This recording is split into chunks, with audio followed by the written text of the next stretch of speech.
Hello hello hello, आप सभी दोस्तों का फिर से स्वागत है। आप आज के नए सेशन में क्लास 12 की बायोलॉजी का मोस्ट रिपीटेड सब्जेक्टिव क्वेश्चन देखेंगे। ये क्वेश्चन पिछले ईयर में कई बार पूछा गया है और ये सबसे इम्पॉर्टेंट क्वेश्चन है। ये क्वेश्चन को आने की पॉसिबिलिटी 90 to 95% है। इसमें से कई क्वेश्चन आपको एग्जाम में डायरेक्ट देखने को मिलेंगे। आप इसको कर लेते हैं तो समझिए आपकी 90% सब्जेक्टिव की तैयारी हो जाएगी। तो चलिए हम स्टार्ट करते हैं। पहला क्वेश्चन देखते हैं। पहला क्वेश्चन जो है तो पहले चैप्टर से रिप्रोडक्शन इन ऑर्गेनिज्म से, उसमें पहला क्वेश्चन है डिफरेंस बिटवीन एसेक्सुअल और सेक्सुअल रिप्रोडक्शन में डिफरेंस बताना। ये कब पूछा गया? 13 में, 16 में और 19 में पूछा गया है।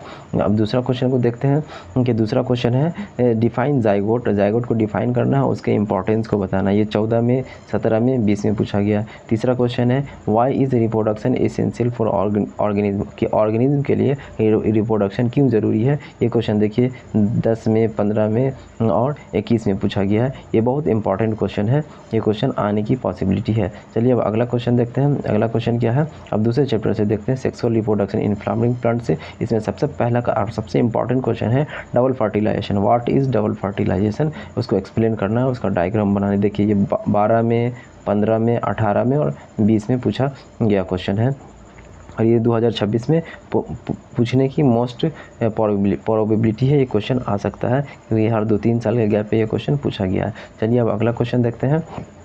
Types of pollination with example, pollination बताना है उसके एग्जाम्पल के साथ। 10 में, 16 में, 21 में पूछा गया। What are self incompatibility mechanism, self incompatibility mechanism क्या है? ये 13 में, 17 में और 23 में पूछा गया है। ये सब इंपॉर्टेंट क्वेश्चन है, आप इसको कर लेंगे, आपकी तैयारी बहुत अच्छी हो जाएगी। चलिए अब अगला क्वेश्चन देखते हैं। अगला क्वेश्चन क्या है? State the role of endosperm. Endosperm के रोल को बताना है, उसका रोल क्या होता है। ये देखिए 11 में, 14 में और 19 में पूछा गया है। अब तीसरा चैप्टर ह्यूमन रिप्रोडक्शन से देखते हैं। ह्यूमन रिप्रोडक्शन से phase of menstrual cycle, menstrual cycle का फेज बताना है। ये 12 में, 17 में, 12 में, 17 में और 23 में ये क्वेश्चन पूछे हुआ है। चलिए अब अगले क्वेश्चन की तरफ देखते हैं। अगला क्वेश्चन क्या है? Structure and function of human placenta. Human placenta का स्ट्रक्चर और फंक्शन बताना है। ये 11 में, 15 में, 20 में पूछा गया। स्पर्मेटोजेनेसिस और oogenesis में डिफरेंस बताना है, उसका डायग्राम बनाइए। देखिए कितने बार पूछा गया? 10 में, 14 में, 18 में, 22 में पूछा गया। फिर describe fertilisation in human, human में फर्टिलाइजेशन को डिस्क्राइब करना है। 11 में, 16 में और 21 में ये क्वेश्चन पूछा गया है। चलिए अब अगला क्वेश्चन देखते हैं। अगला क्वेश्चन है explain the role of parturition. Parturition का रोल क्या होता है? 13 में, 16 में और 21 में पूछा गया है। फिर अगला क्वेश्चन देखते हैं। अब अगला चैप्टर रिप्रोडक्टिव हेल्थ से। रिप्रोडक्टिव हेल्थ एक छोटा सा चैप्टर है लेकिन बहुत इंपॉर्टेंट, वहाँ से क्वेश्चन आता ही आता है। पहला क्वेश्चन ये देखिए व्हाट इज एमनियोसेंटेसिस। एमनियोसेंटेसिस क्या होता है? इसको बैन क्यों किया गया है? ये 10 में, 14 में, 19 में पूछा गया है। ये क्वेश्चन आने की प्रोबेबिलिटी है 2026 में। आप इसको बहुत अच्छे से तैयार कर लेंगे। देखते हैं अब अगला क्वेश्चन। अगला क्वेश्चन क्या है कि वाई सहेली पिल वेल एक्सेप्टेड। सहेली पिल जो होता है वो क्यों वेल एक्सेप्टेड किया गया, इसका रीज़न क्या है? ये 11 में और 16 और 22 में पूछा गया है। अब 15 क्वेश्चन है कि advantage and disadvantage of MTP. MTP का एडवांटेज और डिसएडवांटेजेस क्या है, इसको बताना। ये 12 में, 15 में और 20 में पूछा गया। तो अब 16 क्वेश्चन देखिए एक्सप्लेन ART टेक्निक। ART जो होता है वो असिस्टिव रिप्रोडक्टिव टेक्नोलॉजी होता है। उसमें IVF, ZIFT और GIFT को बताना है, इसका इंपॉर्टेंस को, इसका फुल फॉर्म लिखना है, बताना। ये 11 में, 17 में और 23 में पूछा गया क्वेश्चन है। तो अब अगला क्वेश्चन देखते हैं। अगला क्वेश्चन देखते हैं। अगला क्वेश्चन क्या है? Explain barrier and surgical control method. जो होता है वो एक्सप्लेन करना है। बैरियर और सर्जिकल कॉन्ट्रासेप्टिव मेथड जो होता है उसको एक्सप्लेन करना है। ये 12 में, 17 में और 21 में पूछा गया है। अब 5वां chapter principle of inheritance and variation को देखना है। चलिए स्टार्ट करते हैं। 5वां क्वेश्चन में 18वां क्वेश्चन क्या है कि मेंडल्स का जो होता है वो मोनोहाइब्रिड और डाईहाइब्रिड क्रॉस को बताना है। ये 10 में, 13 में, 18 में, 21 में पूछा गया। लॉ ऑफ इंडिपेंडेंट असॉर्टमेंट जो होता है वो 12 में, 16 में और 22 में पूछा गया। ये सब बहुत इंपॉर्टेंट क्वेश्चन है और ये आपको याद होता है, ऐसे नॉर्मली सबको याद होता है ये क्वेश्चन सब। टेस्ट क्रॉस एंड उसके इंपॉर्टेंस को बताना है। ये भी 11 में, 15 में और 19 में पूछा गया है। अब देखें explain incomplete dominance with example. Incomplete dominance को बताना है एग्जांपल के साथ। ये 23 में, 17 में और 21 में पूछा गया क्वेश्चन है। अगला क्वेश्चन देखते हैं अब हम। सेक्स डिटर्मिनेशन ह्यूमन के अंदर जो होता है वो सेक्स डिटर्मिनेशन कैसे होता है वो बताना है। ये भी 10 में, 14 में, 19 में पूछा गया है। अब छठे चैप्टर की तरफ चलते हैं, molecular basis of inheritance. Molecular basis of inheritance में देखते हैं इसमें से क्या क्या इंपॉर्टेंट क्वेश्चन है।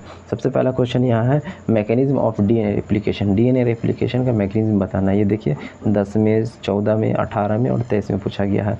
24 नंबर क्वेश्चन है ट्रांसक्रिप्शन एंड ट्रांसलेशन में डिफरेंस बताना है, मतलब दोनों को डिफिनेशन लिखना है। ये 11 में, 15 में, 19 में और 22 में पूछा गया क्वेश्चन है। कितना इंपॉर्टेंट क्वेश्चन है, ये सब इंपॉर्टेंट क्वेश्चन है। अगला क्वेश्चन देखते हैं, question number 25, silent feature of the genetic code. Genetic code का साइलेंट फीचर क्या होता है ये बताना है आपको। ये देखिए 12 में, 16 में, 21 में पूछा गया है।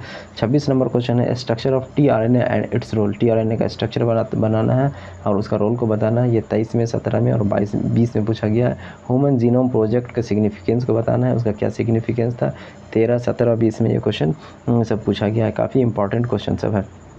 चलिए अगला क्वेश्चन देखते हैं। क्वेश्चन अब एवोल्यूशन चैप्टर नंबर हमारा जो होता है वो 7 है। वहाँ से देखिए डार्विन की थ्योरी को बताना है, उसका नेचुरल सिलेक्शन जो होता है, Darwin theory of natural selection क्या था वो बताना है। ये 10 में पूछा गया है, 14 में पूछा गया, 19 में पूछा गया। हार्डी-वीनबर्ग प्रिंसिपल को बताना है।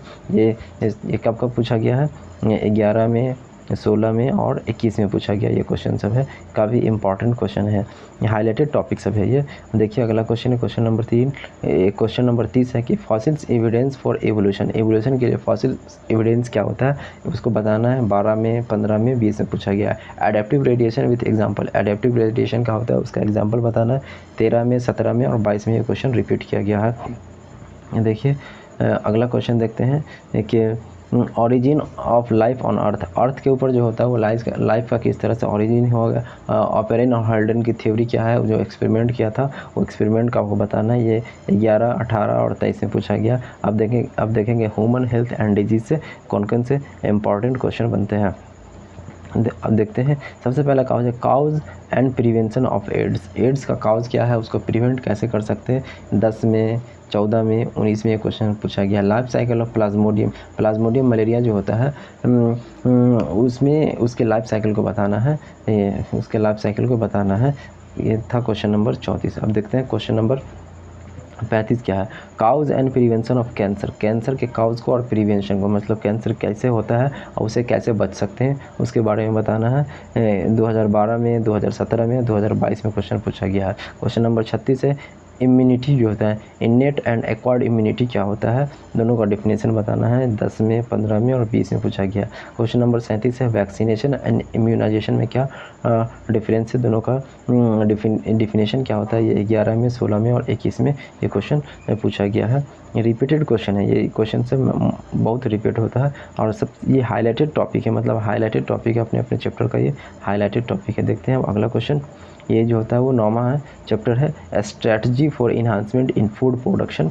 इसमें पहला क्वेश्चन बनता है कि एनिमल हस्बेंड्री और प्लांट ब्रीडिंग का क्या एडवांटेज है। एनिमल हस्बेंड्री और प्लांट ब्रीडिंग का एडवांटेज क्या है। ये 18 क्वेश्चन, ये 2010 में, 14 में और 18 में ये क्वेश्चन पूछा गया है। वो देखते हैं अगला क्वेश्चन क्या है, एग्रीकल्चर, एपीकल्चर एंड पिसिकल्चर का इंपॉर्टेंस क्या होता है। ये देखिए कितना बार क्वेश्चन पूछा गया, 11, 15, 19, 23। फिर क्वेश्चन नंबर 40 है माइक्रो प्रोपगेशन टेक्निक क्या होता है। ये 12, 16, 21 में ये क्वेश्चन रिपीट किया गया है। अगला क्वेश्चन देखते हैं अब हम। क्वेश्चन जो 41 है इन breeding and out breeding method क्या होता है। 13, 17, 22 में पूछा गया। आपको चैप्टर 10 पे चलते हैं, microbes in human welfare. Microbes in human welfare बहुत इंपॉर्टेंट ये भी चैप्टर है, काफ़ी इजी चैप्टर है। Role of microbes in antibiotic production. Antibiotic production में माइक्रोब्स का क्या रोल होता है। 10, 15, 20 में पूछा गया है। बायोगैस प्लांट क्या होता है, उसका डायग्राम बनाया, उसका वर्किंग प्रिंसिपल क्या होता है, कैसे वो जो काम करता है उसके बारे में बताना। ये 11, 16 और 22 में ये क्वेश्चन पूछा गया है। देखिए क्वेश्चन नंबर अब देखेंगे 44 role of microbes in industrial products. Industrial product जैसे अल्कोहल हो गया, लैक्टिक एसिड या एसिटिक एसिड हो गया, इसमें उसका क्या रोल होता है। ये 12, 17, 23 में पूछा गया। Role of microbes in sewage treatment.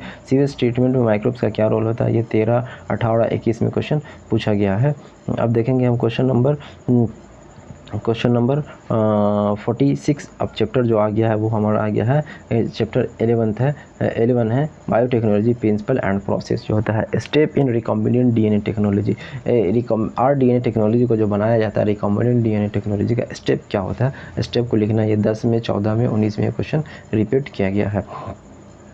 अब देखते हैं अगला क्वेश्चन क्या है। अगला क्वेश्चन है restriction enzyme and their role. Restriction enzyme क्या होता है, उसका रोल्स क्या होता है, ये 11 में 16 और 21 में पूछा गया है। 48 नंबर क्वेश्चन है cloning vector with example. Cloning vector को बताना है उसके एग्जाम्पल के साथ। देखिए 12, 17, 23 में ये क्वेश्चन रिपीट किया गया है। हर 2-3 साल के बाद ये क्वेश्चन सब 3-4 साल के इंटरवल पर जो होता है वो पीरियड पर क्वेश्चन रिपीट किया जाता है। देखते हैं चैप्टर 12 से क्या है। चैप्टर नंबर 12 से बायोटेक्नोलॉजी एंड इट्स एप्लीकेशन जो होता है वो जेनेटिकली मॉडिफाइड क्रॉप जैसे बीटी कॉटन हो गया, गोल्डन राइस हो गया, इसके बारे में बताना है। ये देखिए 12 में, 15 में, 20 में पूछा गया ये क्वेश्चन है। अब अगला क्वेश्चन लास्ट क्वेश्चन देखते हैं 49 का। A50 जो होता है वो एप्लीकेशन जो है of biotechnology in medicine production में क्या उसका एप्लीकेशन होता है, जैसे वैक्सीन्स हो गया, इंसुलिन हो गया, इस सब के प्रोडक्शन में इसका क्या रोल होता है। ये 11 में 16 में ये क्वेश्चन पूछा गया है। तो ये था 50 क्वेश्चन। अभी हमने इकोसिस्टम जो होता है वो इकोलॉजी वहाँ से क्वेश्चन नहीं लिए हैं, वहाँ से भी 4-5 क्वेश्चन जो होता है वो इम्पॉर्टेंट है। आपको हम अगले वीडियो में बता देंगे उसका इम्पॉर्टेंट कौन कौन टॉपिक है। अगर आपको इसका आंसर चाहिए तो आप कमेंट जरूर कीजिए, हम इसका आंसर बना करके आपको दे देंगे। और PDF चाहिए तो मैसेज कीजिए, आपको PDF भी मिल जाएगा। तो चलिए मिलते हैं हम अगले लेक्चर में। थैंक